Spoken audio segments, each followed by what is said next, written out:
And welcome back to Ohio Maine's Business. The current state of the economy has renewed concerns about outsourcing and offshoring and their effects on the U.S. workforce. President Obama addressed the topics during a recent trade visit to India, and those words became lightning rods leading up to the midterm elections. Well, joining us now with the bottom line and a business perspective on outsourcing and offshoring, John Gray, Assistant Professor of Operations at Ohio State's Fisher College of Business. John, thanks for your time. We appreciate it. I think it's good to start off with defining the terms. First of all, offshoring. What exactly is it? Offshoring is taking an activity and moving it to an offshore location, such as India or China. And that activity could be managed by your own company still. It still could be wholly owned by you, whereas outsourcing is taking an activity and having it managed by another company.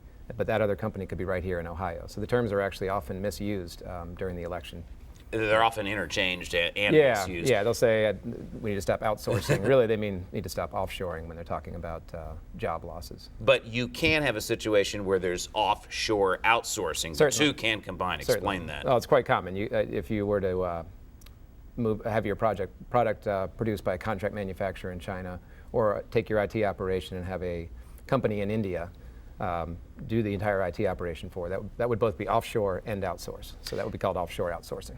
Despite what we've heard about, these things carry a negative connotation because we think that jobs are, in many cases, some jobs are going overseas, but other countries do the same thing. Right down the road in Marysville, we have Honda. Right. They offshored. Is that correct to say? That's correct. Yeah, Honda has set up a huge operation in Marysville, Ohio, and that spawned all sorts of suppliers around there, and certainly Ohio has benefited from Honda and other companies offshoring here to Ohio.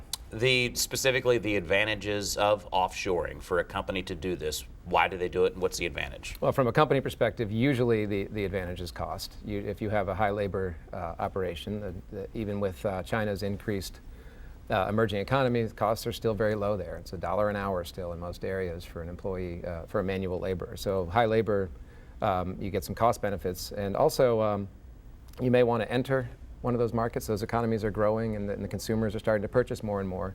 That may be a way to get access to a market, is to offshore to India or China, for example. And outsourcing, advantages of outsourcing. So again, outsourcing may not be to another country, it could be just to another company. Right. And often you have companies that take a tire manufacturer in the auto industry. It used to be that back in the 1920s and 30s, the auto companies would make their own tires. Makes more sense to have a company that specializes in tire manufacturing and have the auto companies outsourced to them.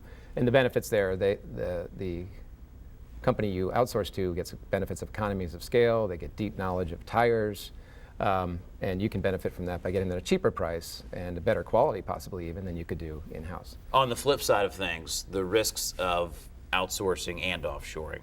Start with outsourcing. Start with outsourcing. Well, outsourcing, when you outsource an activity, another company is now managing it. So their incentives are to improve their own profits in the long term.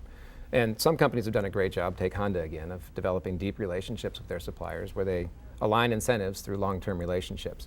But it's very difficult to do. If you outsource products or services to a company and they develop some skills that are going to be hard to get somewhere else, you have a risk that you could be locked into that relationship, and those companies could possibly jack up the prices or hold you hostage a little bit in the relationship is one common risk. And the risk to offshoring.